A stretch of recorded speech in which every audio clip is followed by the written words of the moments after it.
엘리베이터 문이 열리는 순간 김서연은 숨을 멈췄다. 52층. 한강이 통유리 너머로 펼쳐지는 그 공간에 나혜경이 팔짱을 낀 채 서 있었다. 웃음도 없었고 인사도 없었다. 그냥 내려다보는 눈빛. 마치 물건을 감정하듯 서연의 머리끝부터 발끝까지 훑는 눈빛이었다. 유치원 선생님이세요? 첫마디였다. 그것도 질문 형식이었지만 질문이 아니었다. 네, 그렇습니다. 민준이 어머니 김서연입니다. 처음 뵙겠습니다.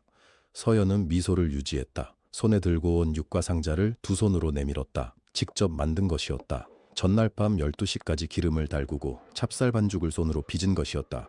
상자 위에는 리본도 달았다. 나혜경은 받지 않았다. 그녀의 시선이 서연의 코트 단추 위에서 멈췄다. 낡은 베이지색 코트였다. 유행이 지난 지 오래된 디자인, 단추 하나가 실이 살짝 풀려 있었다. 서연도 알고 있었다. 오늘 아침 거울 앞에서 고쳐 달려고 했는데 시간이 없었다. 들어오세요. 따뜻한 말이 아니었다. 명령에 가까웠다. 서연은 신발을 가지런히 벗고 거실로 들어섰다. 발이 닿는 바닥이 대리석이었다. 흰색과 베이지색이 섞인 결이 살아있는 대리석. 그 위를 맨발로 걷는 것이 왠지 모르게 조심스러웠다. 거실 한쪽 벽 전체가 유리였고 그 너머로 한강이 눈부시게 빛났다. 오전 11시에 햇살이 강 위에서 부서지고 있었다. 아름다웠다. 그러나 서연은 그 아름다움을 제대로 느낄 수가 없었다. 이 공간이 자신과 얼마나 다른 세계인지가 온몸으로 느껴졌기 때문이다. 소파 하나가 자신의 한 달 월급보다 비싸 보였다. 테이블 위에 놓인 꽃꽂이 하나가 자신이 신고 온 구두보다 화려했다. 앉으세요. 나혜경은 서연을 소파 가장자리, 창문에서 가장 먼 쪽에 앉혔다. 자신은 정면 중앙, 등 뒤로 한강이 빛나는 자리에 앉았다. 의도적인 배치인지 아니면 그냥 습관인지 서연은 모르겠다 하고 생각했다. 그냥 앉았다. 민준이가 무슨 생각으로 그런 결정을 했는지 나혜경이 찻잔을 들며 말했다. 대화의 시작치고는 너무 직접적이었다. 저도 처음엔 놀랐습니다. 준혁 씨가 워낙 좋은 분이시니까 두 사람이 잘 맞는다고 생각했습니다. 잘 맞는다고요. 나혜경이 찻잔을 내려놓았다. 소리가 작지 않았다. 서연 씨, 솔직하게 여쭈어 볼게요. 우리 준혁이가 어떤 집안인지는 알고 계시죠? 한빛치료재단. 병원이 몇 개인지, 이사회 규모가 어떻게 되는지 그런 거 알고 계세요? 네, 알고 있습니다. 근데 아들이 그 집 며느리를 유치원 선생님 아들을 데려온다고 할 때 어머니로서 뭐라고 하셨어요? 말리지 않으셨어요? 서연은 잠시 말이 없었다. 한 박자 쉬었다. 그리고 또렷하게 말했다. 민준이가 행복하다고 했습니다. 저는 그걸로 충분했습니다. 나혜경이 코웃음을 쳤다. 소리가 작았지만 들렸다. 행복, 그녀가 그 단어를 반복했다. 그게 전부예요. 아이들 가르치는 분이시니까 세상이 그렇게 단순해 보이시겠죠. 그 말이 심장 어딘가에 콕 박혔다. 서연은 느꼈다. 그러나 얼굴은 바뀌지 않았다. 오랜 시간 아이들 앞에서 감정을 조절하는 연습이 된 사람의 얼굴이었다. 유치원 선생이라는 직업이 부끄럽지 않습니다. 부끄럽고 자시고의 문제가 아니에요. 나혜경의 목소리가 낮아졌다. 이건 격의 문제예요. 우리 가문이 쌓아온 것과 어울리는 배경이 있다는 거예요. 서연 씨는 그 기준에 맞지 않아요. 솔직히 말씀드리는 거예요. 거실이 조용해졌다. 한강은 여전히 빛나고 있었다. 서연이 다시 육사 상자를 꺼내 테이블 위에 올려놓으려는 순간 나혜경이 손을 들어 가정부를 불렀다. 여기 가져가요. 가정부가 조심스럽게 상자를 들었다. 나혜경은 가정부 귀에 대고 그러나 서연이 분명히 들을 수 있는 크기의 목소리로 말했다. 버려요.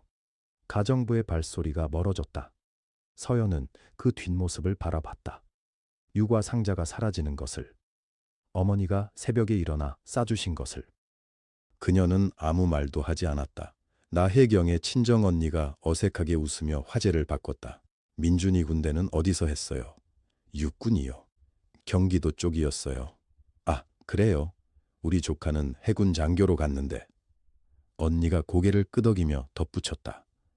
요즘은 어디 갔느냐보다 어떻게 갔느냐가 중요하죠. 또 그런 종류의 말이었다. 칭찬처럼 들리지만 칼처럼 꽂히는. 서연은 찻잔을 두 손으로 감쌌다. 따뜻했다. 그 온기에 집중하려고 했다. 나혜경이 소파의 등을 기대며 말했다. 서연 씨, 제가 하나 여쭤봐도 될까요? 네, 말씀하세요. 민준이 아버지는요? 서연의 손이 잠깐 멈췄다. 그러나 곧 자연스럽게 찻잔을 내려놓았다. 일찍 돌아가셨어요. 나혜경의 지인 중 한 명이 눈을 동그랗게 뜨며 말했다. 아이고, 얼마나 힘드셨어요. 괜찮습니다. 오래된 일이에요. 그럼 혼자 유치원 교사 월급으로 민준이를 키운 거네요. 나혜경이 말을 이었다. 대단하시다. 정말. 칭찬이었다. 분명히 칭찬의 형식이었다. 그러나 그 안에는 다른 것이 들어있었다. 서연은 그것을 알았다. 30년 가까이 아이들을 가르쳐온 사람은 말의 온도를 안다. 겉과 속이 다른 말이 어떻게 들리는지를. 감사합니다. 서연은 그렇게만 말했다. 나혜경의 언니가 드라이플라워 장식을 만지작거리며 말했다. 그래도 요즘 유치원 선생님들 급여가 많이 올랐다던데요. 어때요? 많이 좋아졌죠? 사립이에요? 공립이에요? 사립이요. 아, 언니가 고개를 끄덕였다. 사립은 좀 불안정하지 않아요? 원장 따라 달라지고 서연은 미소를 유지했다. 저는 한 곳에서 오래 있었어요. 아이들이 좋아서요. 아이들이 좋아서. 나혜경이 그 말을 받아 반복했다. 그건 정말 소명이 있어야 하는 일이죠. 저는 못해요. 애들 우는 거 너무 힘들어서. 지인 한 명이 웃음을 터뜨렸다. 가벼운 웃음? 서연도 따라 웃었다.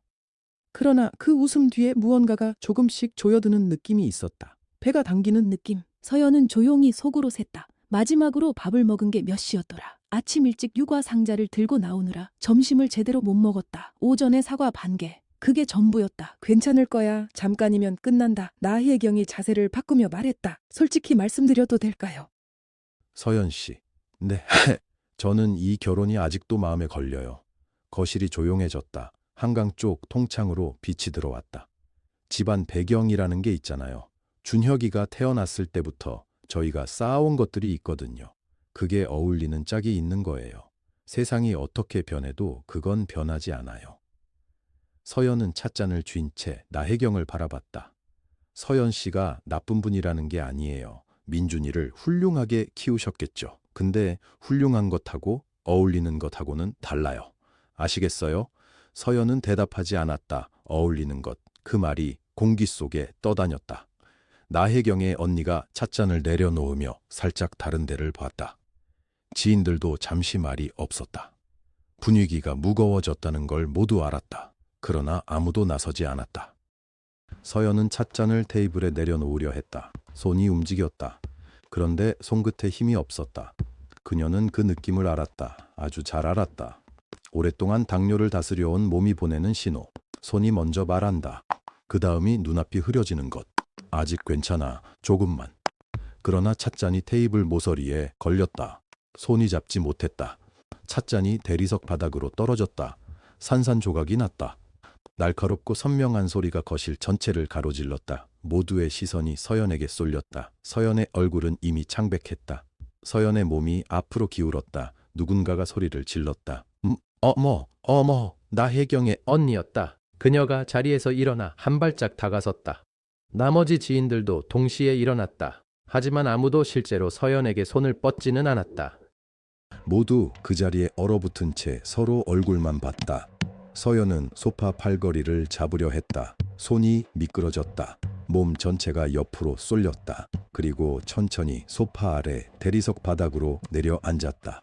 조각난 찻잔 파편이 서연의 무릎 가까이에 있었다. 저 혈당이에요. 서연이 낮은 목소리로 말했다. 숨이 얕았다. 당뇨가 있어요. 주스 아니면 사탕이라도.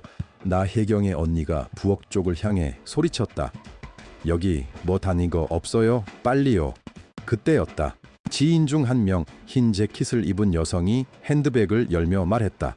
제가 119에 전화할게요. 그 말이 차에 끝나기도 전에 나혜경이 손을 들었다. 잠깐요. 목소리가 조용했다. 그러나 단단했다. 흰 재킷 여성이 멈칫했다. 119 부르면 어떻게 돼요? 나혜경이 말했다. 구급차가 여기 주소로 오는 거잖아요. 여기가 어딘지 알아요? 이 건물에서 구급차가 들어오면 내일 아침에 어느 기사가 나오는지 알아요. 그래도 이분 상태가 없어요. 제가 알아서 해요. 나혜경은 이미 전화기를 들고 있었다. 기사님, 차 대기해요. 지금 바로 내려와요. 그녀의 목소리엔 흔들림이 없었다. 서연이 바닥에 쓰러진 채로 천장을 보는 동안 나혜경은 원무과 번호를 찾아 두 번째 전화를 걸었다. 한빛병원 VIP 데스크요. 나 나혜경인데 지금 손님 한 분 이송할 건데 준비해요. 흥, 인원 2명 내려보내고요. 전화를 끊었다. 서연은 눈을 뜬 채로 바닥에 누워 있었다. 천장 샹들리에 불빛이 뿌옇게 번졌다. 괜찮아. 의식은 있어. 버텨. 그러나 몸이 말을 듣지 않았다. 누군가가 그녀의 팔 아래로 손을 넣어 부축했다. 나혜경의 기사였다. 넥타이를 맨 중년 남성이 서연의 어깨를 잡아 일으켰다. 나혜경은 그 광경을 보지 않았다. 이미 자신의 핸드백을 집어들고 옷매무새를 정리하고 있었다. 한빛병원 VIP 로비는 조용하고 서늘했다. 입구에서부터 카펫이 깔려 있었다. 안내 데스크엔 흰 유니폼을 입은 직원 2명이 서 있었다. 벽에는 작은 수묵화가 걸려 있었고 모서리엔 생화 꽃꽂이가 놓여 있었다. 기사가 휠체어를 밀며 서연을 데리고 들어왔다. 나혜경이 앞서 걸으며 원무과장에게 말했다. 이분은 저희 쪽 분이 아니에요. 원무과장이 멈칫했다. 네. 일반 접수로 처리해요. 그리고 VIP 구역은 안 돼요. 일반 응급실로 안내해요. 저 지금 상태가 좀 혈당이 낮은 거잖아요. 포도당 음료 한 병 드리면 돼요. 그거 대단한 치료예요? 원무과장은 잠깐 서연을 봤다. 그리고 다시 나혜경을 봤다. 알겠습니다. 휠체어가 방향을 틀었다. 카펫이 끝났다. 리놀륨 바닥이 시작됐다. 천장이 낮아졌다. 형광등 불빛이 차가웠다. 일반 응급실 복도였다. 서연은 벽에 기댄 채 휠체어에 앉아 있었다. 기사는 이미 돌아가고 없었다. 나혜경은 엘리베이터를 타고 올라갔다. 어느 층으로 갔는지 알 수 없었다. 복도는 시끄러웠다. 어딘가에서 아이 우는 소리가 들렸다. 카트가 지나가는 바퀴 소리, 스피커에서 나오는 안내방송, 누군가의 신음. 간호사가 다가왔다. 20대 중반쯤 돼 보이는 여성이었다. 표정이 잠깐 흔들렸다. 뭔가 더 말하려다 참는 것 같았다. 그녀는 포도당 음료 한 병을 서연에게 건넸다. 드세요. 조금 있으면 나아지실 거예요. 목소리가 작고 조심스러웠다. 미안함이 섞여 있었다. 서연은 병을 받아들었다. 고마워요. 간호사는 고개를 한 번 숙이고 돌아갔다. 서연은 뚜껑을 열었다. 단내가 올라왔다. 한 모금 마셨다. 목을 타고 내려갔다. 위장이 받아들였다. 서연은 눈을 감았다. 천천히 벽에 등을 기댔다. 차가운 벽이었다. 그 차가움이 오히려 나쁘지 않았다. 어울리는 것하고 어울리지 않는 것. 그 말이 아직도 귓속 어딘가에 남아 있었다. 서연은 눈을 뜨지 않았다. 그냥 앉아 있었다. 복도 소음 속에서 포도당 음료를 천천히 마셨다. 얼마나 지났을까? 바닥에 무언가가 스치는 소리가 났다. 서연이 눈을 떴다. 그녀의 발밑으로 흰 서류 봉투 하나가 미끄러져 왔다. 누군가 급하게 지나가다 떨어뜨린 것이었다. 그 사람은 이미 복도 저편으로 사라지고 없었다. 발소리만 빠르게 멀어져 가고 있었다. 봉투는 반쯤 구겨져 있었다. 한빛치료재단 내부 봉투였다. 겉면에 도장이 찍혀 있었다. 빨간 글자였다. 극비, 개인정보. 서연은 그 봉투를 내려다봤다. 손을 뻗어야 할지 말아야 할지 몰랐다. 그런데 봉투가 살짝 벌어져 있었다. 안에서 종이 한 장이 비어져 나와 있었다. 서연의 눈이 그 종이 위에서 멈췄다. 맨 위에 찍힌 글자가 보였다. 친자 확인 유전자 검사 결과. 그리고 그 아래 검사 대상자 이름 2개. 오재원 그리고 김서연. 서연은 그 이름을 3번 읽었다. 오재원, 김서연.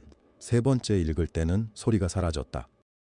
복도의 전화 소리도, 누군가의 발걸음 소리도, 저 멀리 라디오에서 흘러나오는 광고 음악도 아무것도 들리지 않았다. 서연은 봉투를 들어 올렸다. 손이 떨렸다. 포도당 음료를 쥔 반대 손이 바닥을 짚었다. 천천히 일어섰다.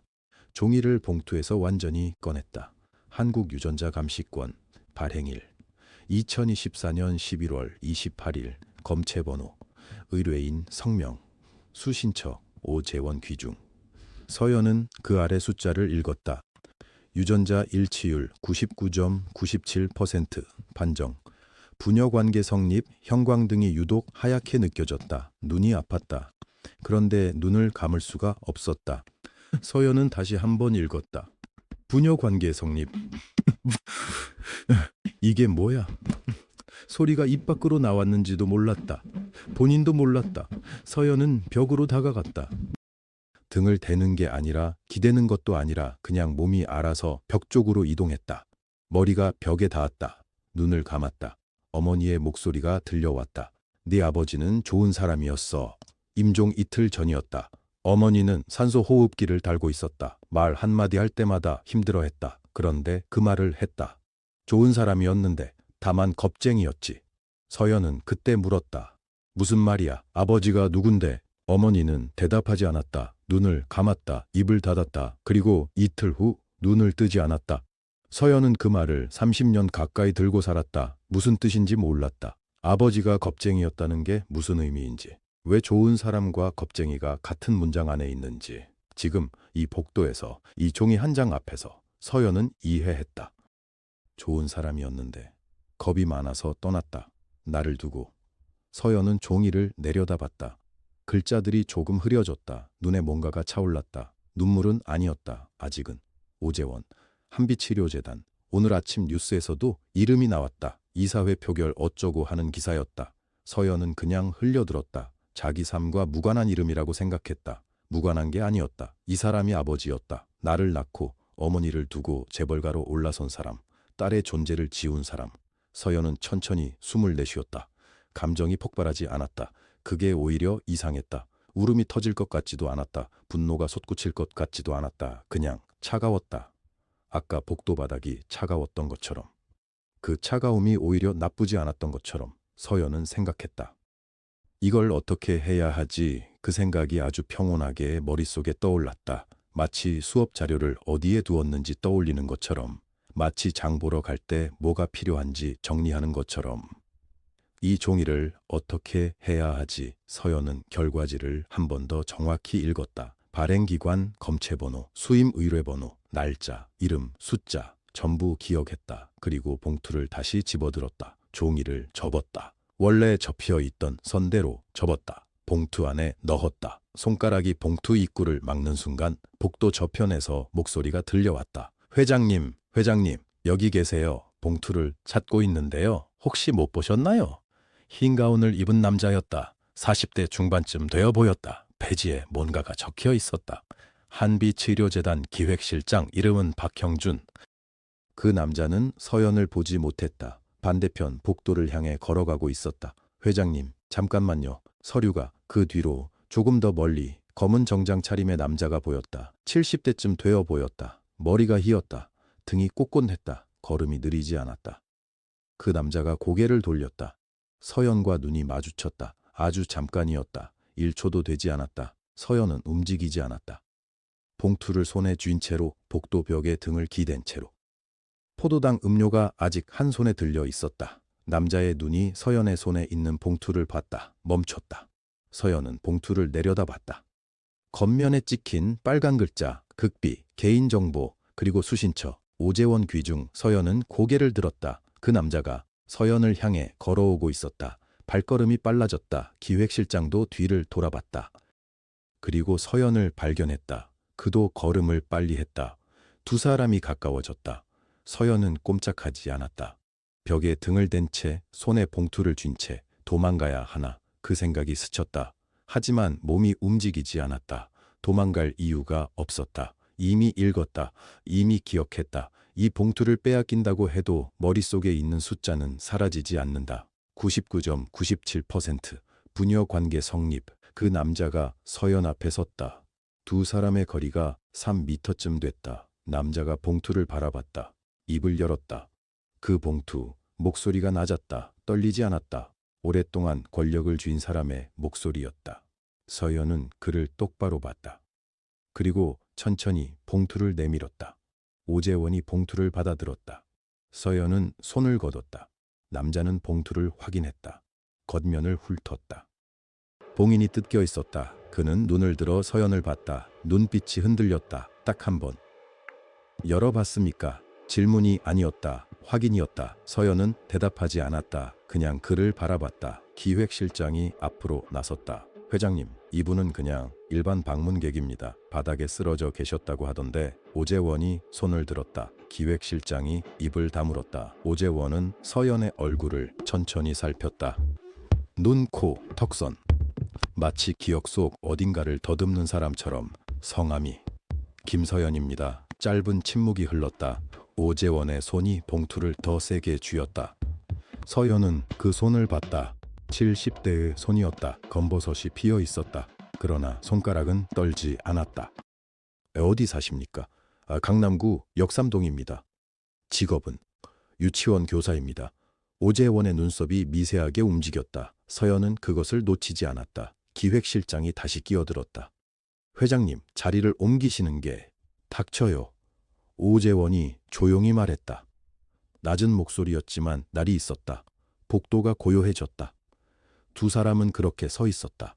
쓰러졌다가 일어난 여자와 한빛치료재단을 소유한 남자. 형광등 불빛이 차갑게 두 사람 위에 쏟아졌다. 오재원이 입을 열었다. 오해하신 게 있는 것 같은데. 무슨 오해요? 이 서류는 개인 의료 정보입니다. 법적으로 보호받는. 저도 압니다. 서연이 말했다. 목소리가 생각보다 차분하게 나왔다. 스스로도 놀랐다. 그래서 돌려드렸잖아요. 오재원이 잠시 서연을 바라봤다. 무언가를 읽으려는 눈빛이었다. 바닥에서 주우셨습니까? 네. 언제부터 거기 계셨습니까? 저혈당 쇼크가 왔었어요. 응급실 앞에서 쓰러졌고 혼자 회복하고 있었습니다. 아무도 도와주지 않았습니까? 말끝에 무언가가 걸렸다. 서연은 그것을 굳이 잡지 않았다. 병원이 바빴겠죠. 오재원은 아무 말도 하지 않았다. 기획실장이 조심스럽게 말했다. 회장님, 혹시 이분께 음료나 간식이라도. 그만됐어요. 서연이 말했다. 기획실장을 향해서가 아니라 그냥 허공을 향해서. 이제 가도 됩니까? 오재원이 한 박자 늦게 대답했다. 이름을 다시 말해보시겠습니까? 김서연입니다. 어머니 성함은. 서연의 심장이 한 번 쿵 했다. 왜요? 오재원은 대답하지 않았다. 그냥 기다렸다. 서연은 그를 봤다. 70대의 얼굴, 흰 머리, 단정하게 여민 양복깃, 눈빛만은 날카로운 남자. 이 남자가 30년 전 무슨 일을 했는지 서연은 이제 알고 있었다. 그러나 지금 이 자리에서 그것을 꺼낼 생각이 없었다. 김옥순입니다. 오재원의 얼굴이 굳었다. 3초, 4초. 아무도 말하지 않았다. 기획실장은 두 사람을 번갈아 보다가 눈을 내렸다. 오재원이 봉투를 다시 한번 내려다봤다. 그리고 서연을 봤다. 조심해서 가십시오. 그것뿐이었다. 서연은 고개를 살짝 숙이고 돌아섰다. 등 뒤에서 구두 소리가 멀어졌다. 복도가 다시 병원 소음으로 채워졌다. 서연은 걸었다. 천천히. 다리가 아직 가벼웠다.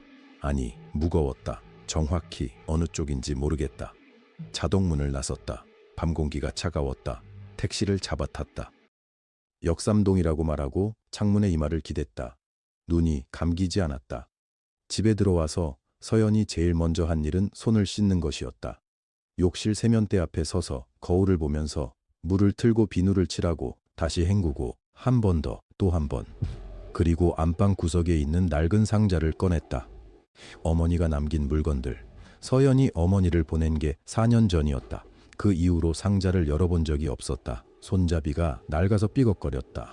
뚜껑을 열자 냄새가 올라왔다. 오래된 종이 냄새. 어머니의 냄새가 아직 남아있는 것 같았다. 앨범이 3권이었다. 첫 번째 앨범은 어머니가 20대일 때 파마머리에 밝은 원피스, 낯선 거리 어딘가에서 웃고 있었다. 두 번째 앨범은 서연이 어렸을 때 유치원 발표회, 초등학교 입학식.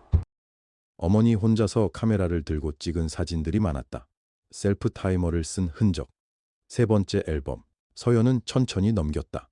중간쯤에서 손이 멈췄다. 어머니가 누군가의 옆에 서 있었다. 젊은 어머니. 20을 간 넘은 것 같은 얼굴.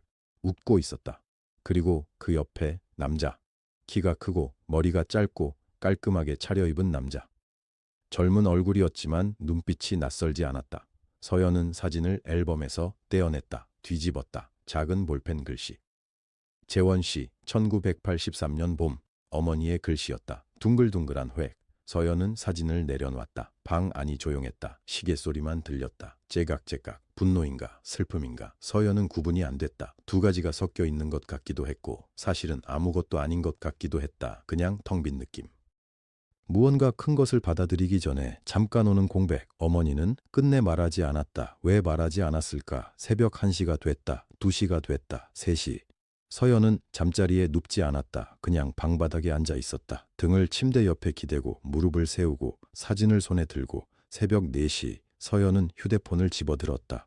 습관적으로 유치원 사진첩을 열었다. 봄 소풍 때 찍은 사진들, 민들레 꽃밭에서 웃는 아이들, 도시락 뚜껑을 열고 환호하는 아이들. 서연의 손을 양쪽에서 잡고 사진을 찍던 두 아이. 서연은 한 장씩 넘겼다. 이 얼굴들, 30년 동안 서연이 지켜온 것들. 아버지가 없었다. 돈이 넉넉하지 않았다. 그래도 서연은 이 교실이 좋았다. 매일 아침 아이들이 달려오는 것이 좋았다. 선생님 하고 부르는 소리가 좋았다. 그것이 서연의 삶이었다. 그것만으로 충분하다고 생각했다. 충분했나? 화면이 어두워졌다. 서연은 손가락으로 다시 켰다. 그때 진동이 왔다. 민준이었다. 서연은 메시지를 열었다. 엄마, 나혜경 어머니가 결혼을 반대하신대. 나 어떡하지? 서연은 화면을 오래 바라봤다. 민준이 보낸 메시지 한 줄. 엄마, 나혜경 어머니가 결혼을 반대하신대. 나 어떡하지? 손가락이 멈췄다. 뭔가를 쓰려고 했는데 아무것도 써지지 않았다. 서연은 잠시 눈을 감았다가 다시 떴다. 그리고 전화를 걸었다. 벨이 2번 울리자마자 민준이 받았다. 엄마? 목소리가 잠겨 있었다. 잠을 못 잔 게 티가 났다. 응, 나야. 엄마도 못 잤어. 응. 짧은 침묵이 흘렀다. 민준이 먼저 말했다. 엄마, 나 어떡해. 준혁이는 괜찮다는데 어머니가 강하게 반대하신대. 유치원 교사 집안이랑은 못 합치겠다고. 내가 어떻게 해야 하는지 모르겠어. 서연은 잠깐 입술을 꾹 눌렀다. 화가 나지 않았다. 이상하게도 그냥 마음이 아팠다. 이 아이가 아팠다. 새벽에 혼자 이런 메시지를 보내고 있었다는 게. 민준아. 응, 엄마가 알아서 할게. 무슨 말이야? 엄마가 알아서 한다는 게. 너는 준혁이만 믿어. 그것만 해. 엄마, 걱정하지 마. 진짜로. 민준이 한동안 아무 말도 하지 않았다. 서연도 기다렸다. 엄마 목소리가 이상해. 이상하긴. 그냥 피곤한 거야. 정말이야? 응, 정말이야. 자라, 이제. 내일 출근 있잖아? 전화를 끊었다. 서연은 다시 방바닥에 앉았다. 사진을 손에 들었다. 서류 봉투도 옆에 있었다. 이 2가지. 오래된 어머니 사진과 오재원의 이름이 적힌 검사 결과지. 서연은 노트를 꺼냈다. 오래된 노트였다. 유치원 수업 아이디어를 끼적이던 것. 뒤쪽에 빈 페이지를 펼쳤다. 그리고 천천히 적었다. 변호사, 유류분, 친생자, 인지청구. 3단어를 적고 펜을 내려놓았다. 서연은 가만히 그 단어들을 바라봤다. 생경했다. 평생 이런 단어들과 관계없이 살았다. 법정 같은 것도, 재산 분쟁 같은 것도. 서연의 세계는 교실이었다. 찰흙이었다. 색종이었다. 아이들의 이름이었다. 그런데 지금 이 노트에는 전혀 다른 단어들이 적혀 있었다. 서연은 잠시 생각했다. 학부모들 얼굴을 하나씩 떠올렸다. 그러다가 멈췄다. 박지수. 올해 봄에 혜운이 엄마가 소개해준 학부모. 조용하고 단정한 사람이었다. 처음 만날 때 명함을 건넸는데 뒷면에 가족법 전문이라고 적혀 있었다. 서연은 그 명함을 지갑 안쪽에 넣어뒀다. 그 명함이 아직 있었다. 서연은 지갑을 찾았다. 안쪽 칸을 열었다. 명함이 있었다. 박지수, 법무법인 소나무, 가족법 전문. 서연은 명함을 노트 위에 올려놓았다. 내일 연락하자. 새벽 5시였다. 서연은 처음으로 눈을 감았다. 다음 날 아침, 알람이 울리기 5분 전에 서연은 일어났다. 샤워를 했다. 머리를 말렸다. 유치원 원복 카디건을 입었다. 밥은 먹지 못했다. 대신 혈당 체크를 했다. 수치는 정상이었다. 문을 열고 나섰다. 봄 햇빛이 아파트 복도로 들어왔다. 따뜻했다. 서연은 잠깐 눈을 가늘게 뜨고 햇빛을 받았다. 유치원까지 걸어가는 길. 4년째 걷는 길이었다. 빵집 앞을 지났다. 세탁소 앞을 지났다. 작은 문구점 앞을 지났다. 아저씨가 셔터를 올리다가 고개를 끄덕였다. 서연도 고개를 끄덕였다. 유치원 문을 열자마자 소리가 쏟아졌다. 선생님, 서연 선생님이다. 아이들이 달려왔다. 서연은 무릎을 낮췄다. 양쪽에서 두 아이가 안겼다. 작은 몸들이 서연에게 부딪혔다. 서연은 두 팔로 꽉 안았다. 그때 혜은이가 뛰어왔다. 4살. 눈이 동그란 아이. 볼이 도토리처럼 통통한 아이. 혜은이가 서연 얼굴을 두 손으로 잡았다. 그리고 볼에 뽀뽀를 했다. 선생님, 나 어제 꿈에서 선생님 봤어요? 그래? 꿈에서 선생님 뭐 하고 있었어? 같이 미끄럼틀 탔어요. 서연이 웃었다. 진짜 웃음이었다. 억지가 없었다. 그냥 웃음이 나왔다. 다음에 진짜로 같이 타자. 약속? 약속. 혜은이가 새끼손가락을 내밀었다. 서연이 손가락을 걸었다. 점심시간 아이들이 낮잠을 자기 시작할 무렵 서연은 외투를 걸쳤다. 유치원 건물 맞은편에 작은 카페가 있었다. 서연은 거기로 걸어갔다. 박지수는 이미 와 있었다. 창가 자리, 아메리카노 2잔. 서연을 보자 일어섰다. 선생님, 연락해 주셔서요. 바쁘신데 감사해요. 아니에요. 혜운이 담임 선생님이잖아요. 둘이 앉았다. 서연은 가방에서 봉투를 꺼냈다. 테이블 위에 내려놓았다. 박지수가 봉투를 바라봤다. 봐도 될까요? 그래서 온 거잖아요. 박지수가 봉투를 열었다. 검사 결과지를 꺼냈다. 읽었다.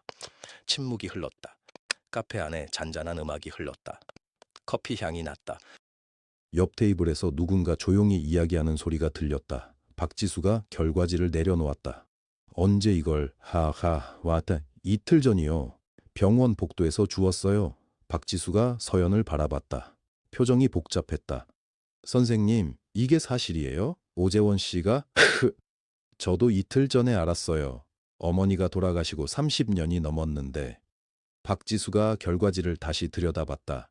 DNA 일치율이 99.9%예요. 이걸로 친생자 인지 청구를 하면 법원에서 인정받을 수 있어요. 그러면요?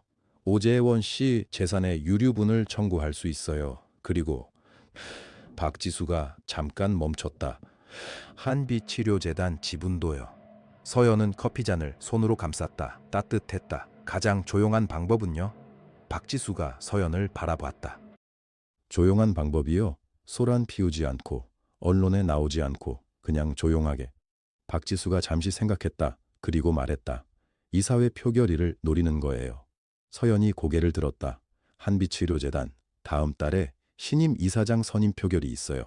오재원 씨가 가장 공들인 자리예요. 그날 이사들이 모두 모인 자리에서 박지수가 결과지를 손끝으로 짚었다. 딱 하루, 단 한 장의 서류로요. 서연은 대답하지 않았다. 창밖으로 봄 햇빛이 쏟아졌다. 유치원 쪽에서 아이들 웃음소리가 바람에 실려왔다. 서연은 그 소리를 들으면서 결과지를 다시 봉투에 넣었다. 천천히, 조심스럽게. 그리고 봉투를 가방 안에 집어넣었다. 나혜경은 그날 밤 잠을 자지 못했다. 남편 오재원은 서재에 틀어박혀 나오지 않았고 나혜경은 침실 창가에 서서 한강을 내려다봤다. 불빛이 물 위에 길게 늘어졌다. 아름다운 풍경이었지만 지금은 그게 눈에 들어오지 않았다. 저 여자가 뭘 갖고 있는 거야? 나혜경은 이를 깨물었다. 병원에서 쫓아냈을 때 서연의 표정이 계속 떠올랐다. 화가 난 것도 아니었다. 울지도 않았다. 그냥 고요했다. 너무 고요해서 오히려 불안했다. 다음 날 아침 나혜경은 전화를 했다. 지금 바로 와요. 30분 후 나혜경의 거실 소파에 사내 한 명이 앉았다. 50대 초반 양복 차림이었지만 눈빛이 달랐다. 사립탐정 윤기탁이었다. 나혜경이 몇 년째 쓰는 사람이었다. 김서연, 강남구 소재 해맑음 유치원 교사, 나이 42. 모든 걸 알아와요. 윤기탁이 수첩에 이름을 적었다. 며칠 드릴까요? 사흘. 사흘 후 윤기탁이 다시 왔다. 나혜경은 보고서를 받아들었다. 읽기 시작했다. 그리고 눈살을 찌푸렸다. 이혼 경력 없음, 전과 없음, 채무 없음, 유치원 교사 경력 22년, 학부모 민원 제로, 지역사회 봉사활동 다수, 아들 1명, 현재 의대 졸업 후 레지던트 과정.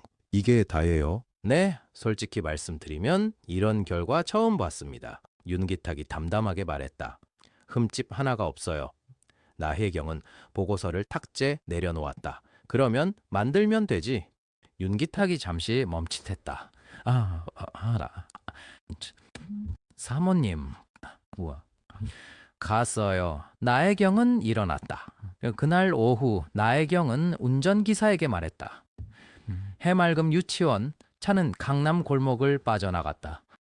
유치원 건물 앞에 섰을 때 마침 수업 마칠 시간이었는지 아이들이 우르르 나오고 있었다. 학부모들이 손을 흔들며 아이를 받아 안았다. 나혜경은 차 안에서 잠시 지켜봤다. 서연은 보이지 않았다. 나혜경은 차에서 내렸다. 원장실은 작았다. 60대 초반의 원장 박순희는 나혜경이 들어서자 당황한 기색이 역력했다. 어떻게 오셨어요? 나혜경은 의자에 앉지도 않고 말했다. 제가 민원을 넣으러 왔어요. 네? 김서연 선생, 그분이 저한테 금품을 요구했어요. 박순희 원장의 얼굴이 굳었다. 그게 무슨 아이 입학 관련해서요. 자세한 건 서면으로 드릴게요. 나혜경은 봉투 하나를 책상 위에 올려놓았다. 조용히 처리해 주시면 감사하겠어요. 언론에 나가기 전에. 박순희 원장은 봉투를 바라봤다. 손이 조금 떨렸다. 나혜경이 나간 후 박순희 원장은 한참 앉아 있었다. 그리고 인터폰을 들었다. 서연 선생님, 잠깐 원장실로 와줄래요? 서연이 들어왔을 때 박순희 원장은 차를 내밀지 않았다. 그게 이미 신호였다. 앉아요. 서연이 앉았다. 박순희 원장이 말을 꺼내는데 한참 걸렸다. 서연 씨, 우리 인연이 얼마나 됐지요? 22년이요. 그렇지요. 원장이 손을 맞잡았다. 오늘 민원이 하나 들어왔어요. 학부모에게 금품을 요구했다는. 서연의 표정이 바뀌지 않았다. 그리고 솔직히 말할게요. 저는 서연 씨가 그런 사람 아닌 거 알아요. 근데 원장이 말을 잇지 못했다. 이 외부 압력이 있으면 제가 맡기가 어려워요. 작은 유치원이라서 조용히 정리하는 게 서연 씨한테도 좋을 것 같아서. 그렇게 생각해 봤어요. 사직 권유였다. 서연은 잠시 아무 말도 하지 않았다. 원장님, 네. 그 민원인 이름 알 수 있을까요? 박순희 원장이 망설이다가 책상 위에 종이를 밀었다. 서연은 천천히 종이를 집어들었다. 읽었다. 나혜경, 서연은 고개를 끄덕였다. 감사합니다. 서연 씨, 서연이 일어나며 말했다. 걱정 마세요. 제가 알아서 할게요. 서연은 원장실 문을 조용히 닫았다. 제 복도를 걸어 교실로 돌아왔다. 소반 위에 동화책이 놓여 있었다. 오늘 읽어주기로 한 책이었다. 서연은 의자를 가져와 아이들 앞에 앉았다. 아이들이 반원으로 모여들었다. 선생님, 오늘 무슨 책이에요? 토끼와 거북이. 그건 알아요. 거북이가 이기잖아요. 그렇지. 그런데 왜 이겼는지 알아? 아이들이 저마다 대답했다. 빨리 달려서요. 아니야, 토끼가 잠든 거잖아요. 서연이 웃었다. 거북이가 끝까지 걸어갔기 때문이야. 멈추지 않고. 서연은 책을 펼쳤다. 그리고 읽기 시작했다. 목소리는 흔들리지 않았다. 한 번도. 아이들은 눈을 반짝이며 들었다. 서연은 읽으면서 생각했다. 나혜경, 당신은 지금 유치원 교사를 흔들려고 했어. 22년 동안 아이들에게 동화를 읽어준 사람을. 그리고 그 결과지는 아직 내 가방 안에 있어. 동화가 끝났을 때 아이들이 박수를 쳤다. 서연도 조용히 박수를 받았다. 하원 시간이 지나고 교실 불을 끄고 가방을 들었다. 유치원 정문을 나설 때 해가 기울어지고 있었다. 서연은 천천히 걸었다. 집에 도착해 가방을 내려놓으려는데 전화가 왔다. 박지수였다. 서연이 받았다. 네. 서연 씨, 지금 말씀드릴 수 있어요. 박지수의 목소리가 평소와 달랐다. 조금 낮고 조금 빠르게. 무슨 일이에요? 오재원 씨가 움직이기 시작했어요. 서연의 손이 가방 끈을 꽉 쥐었다. 그 봉투가 없어진 걸 알았나 봐요. 서연은 전화를 쥔 채 잠시 아무 말도 하지 않았다. 움직이기 시작했다는 게 정확히 어떤 의미예요? 변호사 사무실에 연락이 왔어요. 오재원 측 법무팀에서 정식 접촉은 아니고 탐색이에요. 우리가 무엇을 가지고 있는지 알아보려는 거죠. 그러면 이사회 날짜 전에 뭔가 하려는 거네요. 그렇게 보여요. 서연은 창문 쪽으로 걸어갔다. 밖은 어두워지고 있었다. 알겠어요. 지켜봐요. 전화를 끊었다. 서연은 소파에 앉았다. 가방을 무릎 위에 올려놓은 채로. 봉투는 아직 안에 있었다. 사본이었다. 원본은 이미 박지수 변호사 사무실 금고 안에 들어가 있었다. 다음 날 아침이었다. 서연이 커피를 끓이고 있을 때 초인종이 울렸다. 택배 시간이 아니었다. 아파트 관리사무소에서 먼저 연락도 없었다. 서연은 컵을 내려놓고 현관으로 걸어갔다. 인터폰 화면을 봤다. 남자였다. 60대 초반, 코트 차림이었다. 혼자였다. 서연은 그 얼굴을 알았다. 봉투 안에서 봤다. 병원 서류에서 봤다. 인터넷 기사 사진에서도 봤다. 오재원이었다. 서연은 잠시 서 있었다. 한 번 숨을 들이쉬었다. 그리고 문을 열었다. 오재원은 들어오지 않았다. 문 앞에 서 있었다. 들어오세요. 서연이 먼저 말했다. 그는 천천히 들어왔다. 비서도 없었다. 수행원도 없었다. 정말 혼자였다. 서연은 소파를 가리켰다. 오재원이 앉았다. 서연도 맞은편에 앉았다. 커피를 내어줄까 생각했다가 하지 않았다. 두 사람은 한동안 아무 말도 하지 않았다. 창밖에서 찻소리가 들렸다. 아래층 아이가 뛰는 소리가 들렸다. 오재원이 먼저 입을 열었다. 그 봉투는 내 실수였어. 내가 직접 처리했어야 했는데. 목소리는 낮았다. 흔들리지 않으려고 애쓰는 목소리였다. 서연은 그를 바라봤다. 대답하지 않았다. 오재원이 계속했다. 네가 죽은 거 봐라. 어떻게 됐는지도. 그렇군요. 서연이 말했다. 짧게. 왜 검사를 하셨어요? 오재원이 눈을 들었다. 이미 알고 계셨던 거잖아요. 오재원은 대답하지 않았다. 잠시 천장 쪽을 봤다가 다시 바닥을 내려다봤다. 30년 전이었어. 목소리가 달라졌다. 조금 느려졌다. 교통사고였어. 겨울이었고 나는 의식을 잃었어.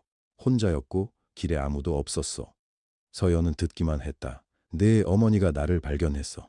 당시 간호조무사였어. 근처 의원 야간 당직을 마치고 귀가하던 길이었대. 그 사람이 나를 살렸어. 오재원의 손이 무릎 위에서 조용히 쥐어졌다. 그리고 우리는 잠시 같은 시간을 보냈어. 짧은 시간이었어. 서연은 아무 말도 하지 않았다. 나는 정략 결혼을 앞두고 있었어. 상대 집안이 결정된 상태였어. 나는 떠났어.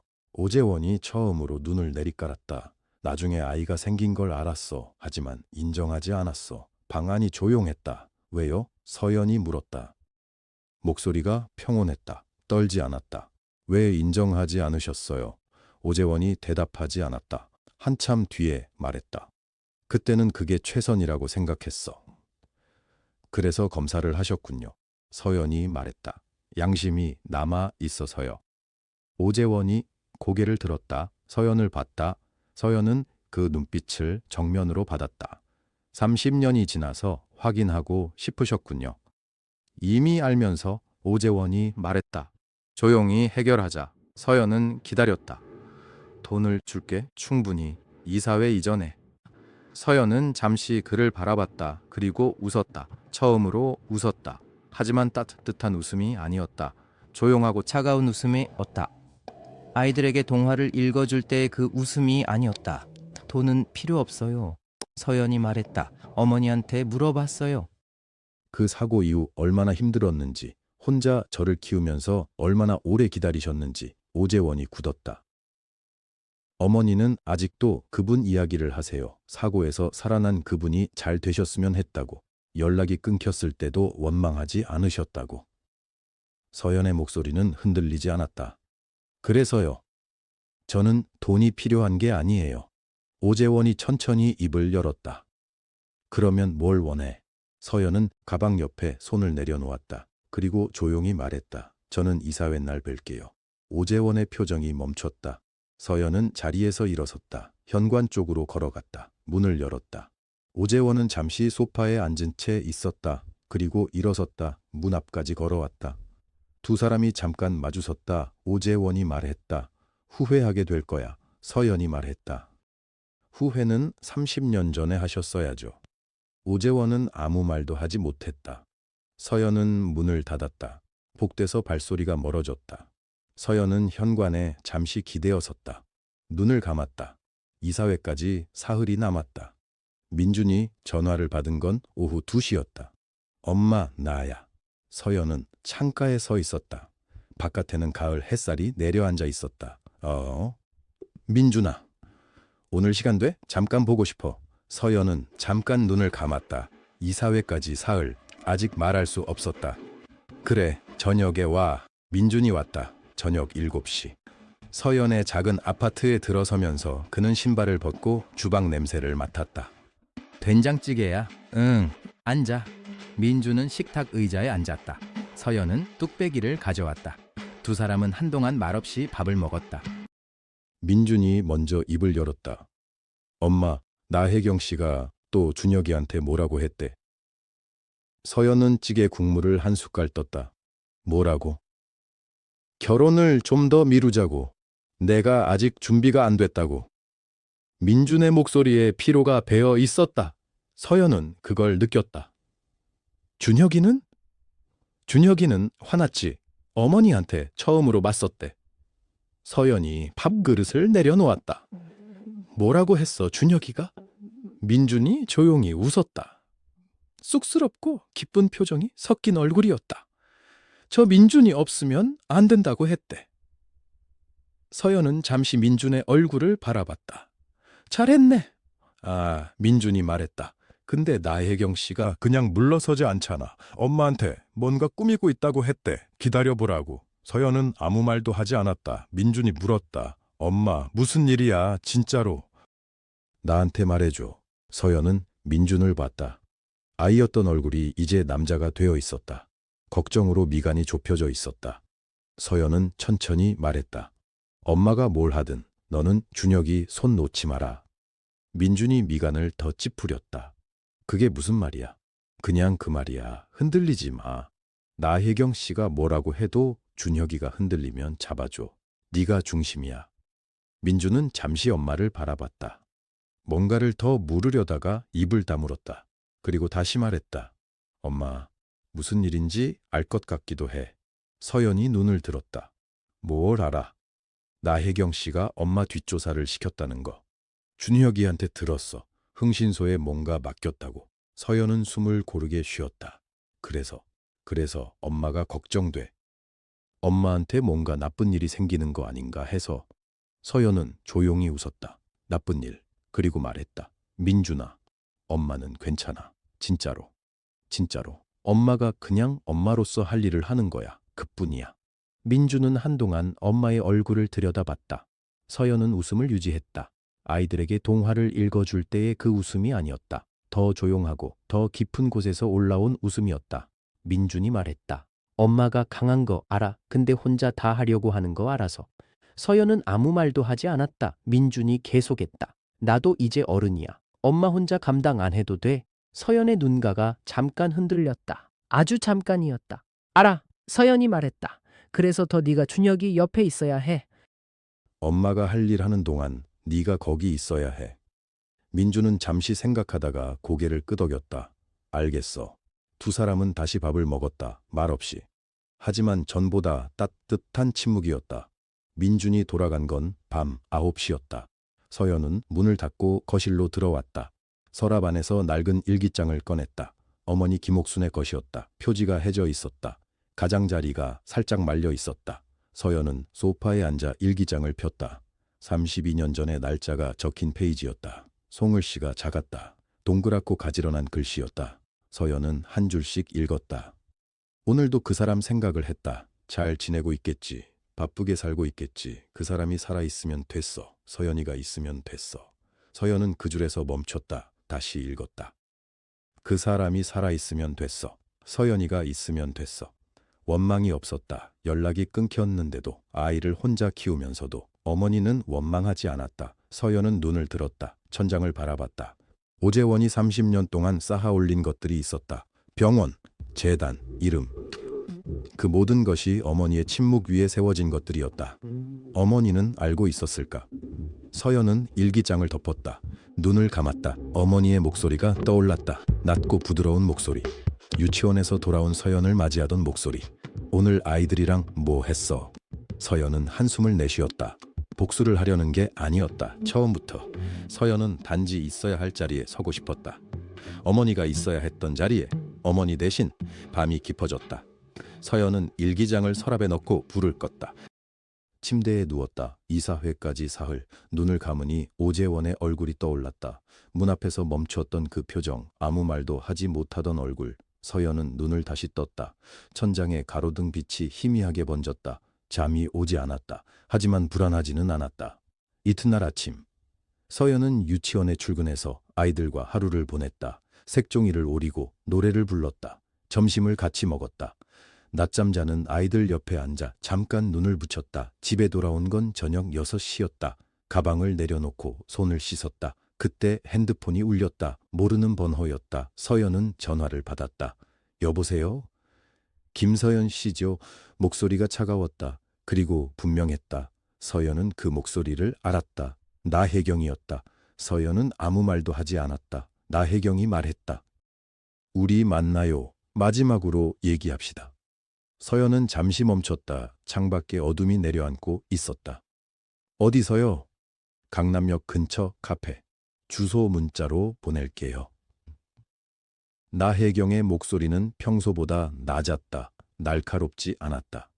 그래서 오히려 더 이상했다. 서연은 대답했다. 알겠어요. 다음 날 오후 2시. 카페는 작고 조용한 곳이었다. 입구에 화분이 2개 놓여 있었고 안쪽에 작은 테이블들이 띄엄띄엄 놓여 있었다. 손님이 많지 않았다. 창가에 빛이 들어왔다. 나혜경은 이미 와 있었다. 코트를 입은 채 앉아 있었다. 커피잔은 손도 안 댄 것 같았다. 테이블 위에 서류 봉투 하나가 놓여 있었다. 서연은 맞은편에 앉았다. 둘은 잠시 아무 말도 하지 않았다. 나혜경이 먼저 봉투를 테이블 건너로 밀었다. 열어봐요. 서연은 봉투를 바라봤다. 그리고 천천히 열었다. 안에는 수표가 들어있었다. 숫자를 봤다. 5억. 서연은 눈을 한 번 깜빡였다. 그리고 봉투를 다시 나혜경 쪽으로 밀었다. 나혜경의 눈썹이 아주 조금 올라갔다.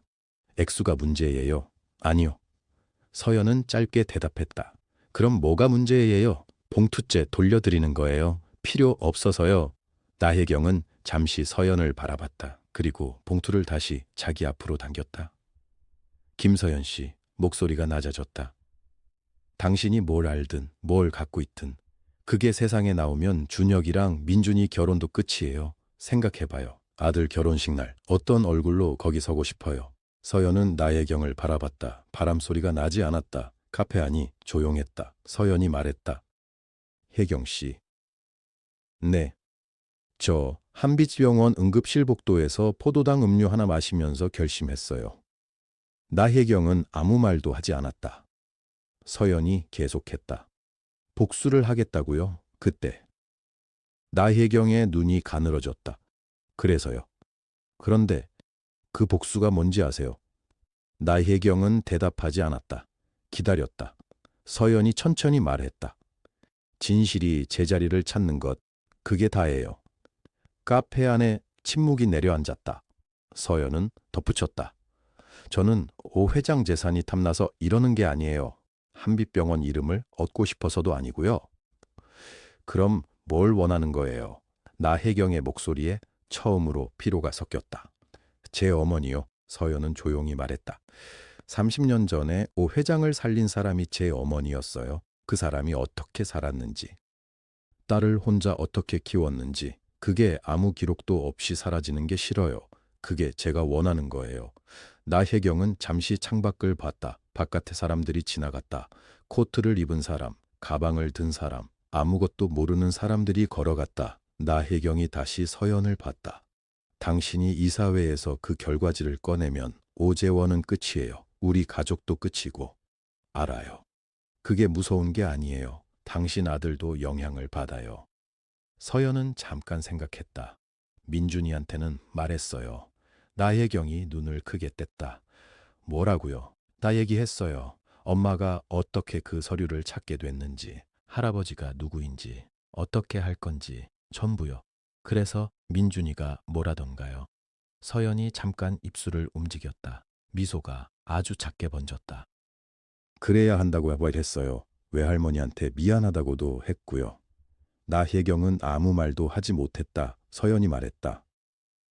혜경 씨, 저는 유치원 선생이에요. 아침에 아이들 보고 저녁에 집에 오고 그렇게 살았어요. 화려한 거 바란 적 없어요. 그런데요.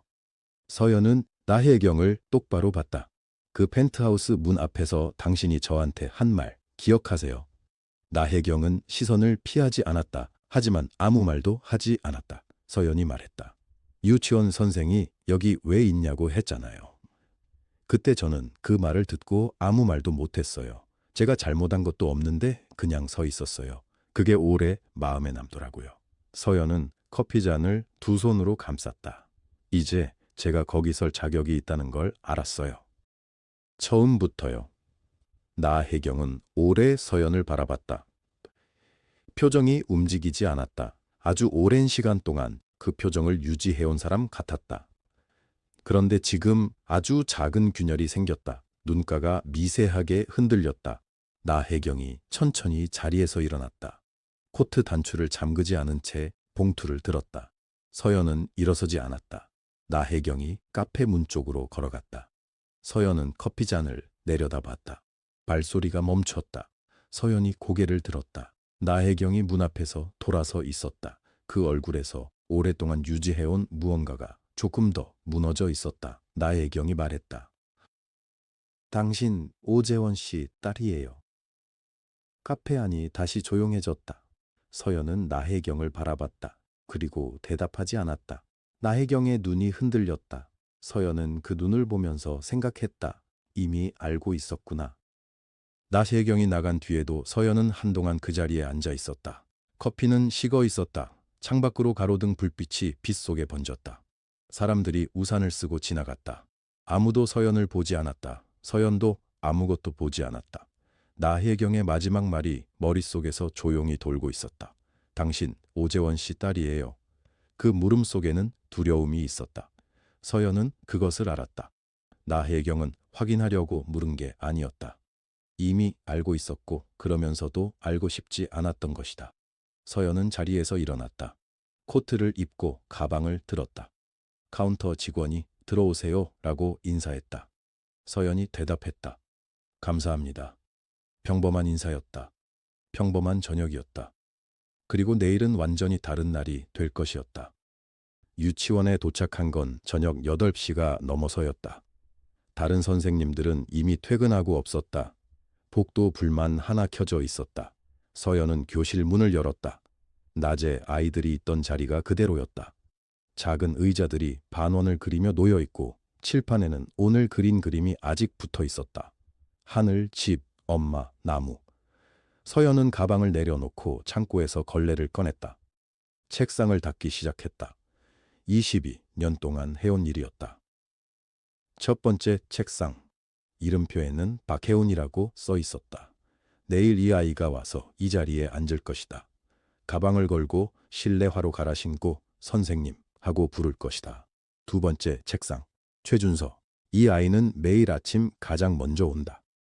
문 앞에서 기다리다가 서연이 문을 열면 어제 공룡 꿈 꿨어요 라고 말한다. 세 번째 책상. 강아린. 밥을 잘 안 먹는다. 서연이 옆에 앉아서 같이 먹는 척하면 그제야 한 숟가락씩 먹는다. 서연은 이름표를 하나하나 손으로 짚어가며 책상을 닦았다. 아무도 없는 교실에서 혼자서. 이상하게 울고 싶지 않았다. 오히려 마음이 고요했다. 오늘 오재원을 만나고 나혜경과 마주하고 내일 이사회가 있다는 것도 알고 있었다. 박지수 변호사가 오전에 전화해서 마지막으로 정리를 해줬다. 내일 이사회에서 친생자 인지 청구 서류와 유류분 가처분 신청이 동시에 접수돼요. 그러면 지분 매각은 법적으로 동결됩니다. 오재원 씨는 서연 씨 동의 없이 아무것도 못해요. 얼마나 걸려요? 동결은 즉시예요. 이사회 표결 전에 접수되면 그날부터 효력이 생겨요. 서연은 잠시 침묵했다가 물었다. 이사들이 알게 되나요? 제가 누구인지. 서류가 접수되는 순간 알게 될 거예요. 서연은 전화를 끊고 한동안 창문을 바라봤었다. 그 말이 지금도 귓속에 남아 있었다. 서연은 마지막 책상을 닫고 걸레를 빨았다. 물이 살짝 탁했다. 아이들이 있었다는 흔적이었다. 헹구고 짜고 다시 걸었다. 창고 문을 닫는데 핸드폰이 진동했다. 박지수였다. 지금 통화 괜찮아요? 네. 오늘 나혜경 씨가 연락을 해왔어요. 서연은 멈췄다. 뭐라고요? 변호사를 통해서요. 공식 채널로 연락이 왔어요. 내용은 간단했어요. 합에 의사가 있다고. 서연은 빈 의자 하나를 내려다봤다. 합의요. 네. 아마 나혜경 씨 쪽에서도 지금 상황이 어떻게 돌아가는지 파악한 것 같아요. 내일 이사회에서 서연 씨 존재가 공개되면 남편 오재원 씨에게도 타격이지만 나혜경 씨 본인도 자유롭지 않으니까요. 그동안 알고도 묵인했다는 게 드러날 수 있어서요. 알고도 묵인했다. 카페에서 뭔가 오갔나요? 서연은 잠시 생각했다. 그냥 봤어요. 서로. 박지수가 잠깐 침묵했다. 합의 받을 건가요? 아니요. 대답은 빨리 나왔다. 내일 예정대로 진행해요. 알겠어요? 전화가 끊겼다. 교실이 다시 조용해졌다. 서연은 교실 한가운데 서 있었다. 불빛이 노랗고 따뜻했다. 아이들 그림이 여기저기 붙어 있었다. 22년 동안 이 교실에 있었다. 처음 왔을 때는 22살이었다. 이 동네가 낯설었고 강남의 공기는 자신과 어울리지 않는다고 생각했다. 그냥 아이들이 좋아서 시작한 일이었다. 그 일이 지금 자신의 전부였다. 어떤 펜트하우스도, 어떤 서류도, 어떤 이름도 이것을 바꾸지 못한다. 서연은 불을 껐다. 복도를 걷고 현관에서 신발을 신고 유치원 문을 잠갔다. 내일 아침 다시 이 문을 열 것이다. 아이들이 올 것이다. 그것만큼은 아무도 가져갈 수 없다. 집에 돌아온 건 밤 11시였다. 샤워를 하고 물을 한 잔 마시고 소파에 앉았다. 잠이 오지 않을 것 같았다. 내일 일을 생각하려다가 그냥 눈을 감았다. 생각이 멈추지 않았다. 오재원의 눈, 나혜경의 마지막 표정, 박지수가 한 말들, 이사회, 서류, 이름표들, 박하애운, 최준서, 강아린. 그 이름들을 속으로 하나씩 부르는데 조금씩 마음이 가라앉았다. 서연은 그렇게 눈을 감고 있었다. 몇 시간이 지났는지 알 수 없었다. 핸드폰이 울렸다. 화면을 보니 새벽 2시였다. 문자였다. 모르는 번호였다. 그런데 문자를 열자마자 누구인지 알았다. 내일 오지 마라. 부탁이다.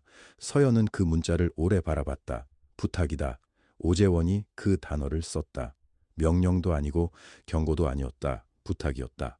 서연은 핸드폰을 내려놓았다. 대답하지 않았다. 아침이 왔다. 서연은 눈을 떴다. 소파에서 그대로 잠이 들었던 것이다. 목이 뻣뻣했고 창밖은 이미 밝아 있었다. 핸드폰을 봤다. 오전 6시 40분 오재원의 문자가 여전히 화면에 떠 있었다. 내일 오지 마라. 부탁이다. 서연은 일어나 세수를 했다. 밥을 먹었다. 어제 사둔 식빵 2장에 버터를 바르고 따뜻한 물과 함께 천천히 씹었다. 혈당이 안정적이었다. 손이 떨리지 않았다. 옷장을 열었다. 베이지색 코트가 걸려 있었다. 어제 입었던 옷이 아직 거기 있었다. 서연은 잠깐 그것을 바라보다가 그 옆에 걸린 감색 카디건을 꺼냈다. 오늘은 유치원 가는 날이니까. 이사회는 오전 10시였다. 서연은 8시 반에 박지수에게 전화했다. 변호사님, 저 갑니다. 알고 있어요. 저도 지금 나가는 중이에요. 오 회장이 어젯밤에 문자를 보냈어요. 오지 말라고. 잠깐 침묵이 흘렀다. 내용이 그게 전부예요. 네. 부탁이라고 했어요. 서연 씨, 겁을 졸려는 거예요? 아니면 진짜로 무너진 거예요? 모르겠어요. 그래도 가야 해요. 오늘 가처분 효력이 발생하는 날이에요. 이사회가 열리기 전에 그 방에 서 있어야 해요. 서연은 잠시 창밖을 봤다. 알아요. 한빛의료재단 건물은 강남 한복판에 있었다. 유리 외벽에 아침 햇살이 반사되고 있었다. 사람들이 출근하느라 바삐 나갔다. 서연은 건물 앞에 서서 잠깐 위를 올려다봤다. 15층이었다. 저 높은 곳에 오재원이 있다. 그리고 오늘 자신도 그 방에 들어가야 한다. 박지수가 옆에 섰다. 준비됐어요? 네, 들어가요. 로비 직원이 2사람을 보고 당황한 얼굴을 했다. 무언가를 말하려다가 박지수가 먼저 서류를 내밀었다. 법원 가처분 결정문이에요. 오늘 이사회 참관 권한이 있습니다. 직원이 전화를 했다. 누군가와 짧게 통화했다. 그리고 조용히 길을 비켰다. 엘리베이터 문이 열렸다. 15층 복도는 조용했다. 두꺼운 카펫이 발소리를 죽였다. 벽에는 한빛치료재단의 연혁이 액자로 걸려 있었다. 서연은 걸으면서 그것들을 보지 않으려 했다. 회의실 문 앞에 서연의 이름을 들고 서 있는 남자가 있었다. 오재원 측 법무팀 직원인 것 같았다. 그가 입을 열었다. 이 회의는 이사회 구성원 외 참석이 불가합니다. 박지수가 조용히 대답했다. 서울중앙지방법원 가처분 결정문 제출했습니다. 김서연 씨는 이 재단의 잠정적 공동상속인 자격으로 오늘 의결에 이의 제기 권한을 갖습니다. 막으시면 법정 모독입니다. 남자가 입술을 꽉 다물었다. 그리고 물러섰다. 박지수가 문을 열었다. 회의실은 생각보다 넓었다. 긴 테이블에 이사 11명이 앉아 있었다. 모두 정장이었다. 모두 나이가 있었다. 모두 서연을 봤다. 테이블 끝 의장석에 오재원이 앉아 있었다. 그는 서연이 들어오는 것을 봤다. 눈이 마주쳤다. 서연은 그를 보며 걸었다. 박지수가 테이블 위에 서류를 한 장씩 내려놓기 시작했다. 친생자 인지 청구서, 유류분 청구 가처분 신청서, 그리고 DNA 검사 결과지 4본. 이사들이 서류를 집어들었다. 눈이 종이 위를 움직였다. 누군가 헛기침을 했다. 누군가는 옆 사람을 봤다. 회의실이 조용해졌다. 서연이 말했다. 안녕하세요, 이사님들. 저는 김서연입니다. 오재원 회장님의 딸이에요. 목소리가 떨리지 않았다. 오늘 상정된 지분 매각 안건은 제 동의 없이 진행될 수 없습니다. 법원 가처분이 오늘 오전자로 발효됐습니다. 누군가 물컵을 건드렸다. 물이 쏟아지는 소리가 났다. 아무도 닦으려 하지 않았다. 이사 한 명이 오재원을 바라봤다. 오재원은 눈을 감았다. 의장석에서 그 큰 방 안에서 그는 처음으로 아무 말도 하지 않았다. 서연은 서류를 테이블 위에 내려놓았다. 그리고 돌아섰다. 복도로 나왔을 때 박지수가 나란히 걸었다. 잘 했어요. 서연은 대답하지 않았다. 엘리베이터 버튼을 눌렀다. 문이 열리기 직전 복도 끝에서 발소리가 들렸다. 나혜경이었다. 그녀는 서연을 봤다. 그리고 멈췄다. 아무 말도 없었다. 나혜경의 얼굴이 하얗다는 것을 서연은 알아봤다. 그 얼굴을 펜트하우스에서 처음 봤을 때의 표정과 비교하지 않으려 했다. 하지만 저절로 겹쳐졌다. 서연은 그녀에게 고개를 한번 숙였다. 나혜경은 굳어 있었다. 엘리베이터 문이 열렸다. 서연이 올라탔다. 문이 닫혔다. 1층 로비를 나서자 햇살이 쏟아졌다. 서연은 잠깐 멈췄다. 눈이 부셨다. 핸드폰을 꺼내 민준에게 전화했다. 신호가 2번 울리고 민준이 받았다. 엄마, 민준아, 엄마 유치원 간다. 오늘 혜운이 생일이거든. 전화 너머에서 아무 말이 없었다. 민준아? 민준의 목소리가 조금 떨렸다. 엄마, 고마워. 서연은 웃었다. 뭐가 고마워? 빨리 끊어. 엄마, 택시 잡아야 해. 전화를 끊고 걸었다. 석 달이 지났다. 법원은 친생자인지를 확정했다. 서연은 유류분으로 받은 금액 전액을 어머니 김옥순의 이름으로 기부했다. 한빛병원 소아병동 리모델링이었다. 병동 입구에 명패가 하나 걸렸다. 김옥순 소아병동. 서연은 명패 앞에 서서 오래 있었다. 아무 말도 하지 않았다. 그냥 봤다. 어머니가 평생 누군가에게 감사합니다 라고 먼저 말하는 사람이었다는 것을 서연은 알고 있었다. 빌린 것을 꼭 갚았고 받은 것은 더 크게 돌려줬다. 그 이름이 이제 이 병동에 남는다. 아이들이 이곳에서 아프고 낫고 웃을 것이다. 어머니는 그걸 좋아했을 것이다. 오재원은 이사회 이후 공식 석상에 나타나지 않았다. 민준과 준혁의 결혼식은 가을이었다. 식장은 작고 조용한 곳이었다. 2 사람이 직접 골랐다. 서연은 아이보리색 원피스를 입었다. 민준이 잘 어울린다고 했다. 식이 끝나고 사진을 찍을 때 나혜경이 서연에게 걸어왔다. 서연은 그녀를 봤다. 나혜경이 고개를 숙였다. 먼저였다. 아무 말도 없었다. 그냥 고개를 숙였다가 들었다. 서연은 잠깐 그 얼굴을 봤다. 그리고 말했다. 우리 아이들 잘 사는 거 보면 되죠. 나혜경이 입술을 움직였지만 말이 나오지 않았다. 서연은 그냥 웃었다. 다음 날 아침이었다. 서연은 평소처럼 일어났다. 혈당을 재고 밥을 먹고 카디건을 걸쳤다. 유치원 문을 열었다. 바닥을 닦고 창문을 열어 환기했다. 혜운이 생일 파티 장식이 아직 한쪽 벽에 남아 있었다. 풍선 하나가 쪼그라들어 있었다. 서연은 그것을 떼어내려다가 그냥 뒀다. 조금 있다가 아이들이 오면 같이 떼자. 그때 현관 쪽에서 소리가 났다. 선생님. 박혜운이 뛰어들어왔다.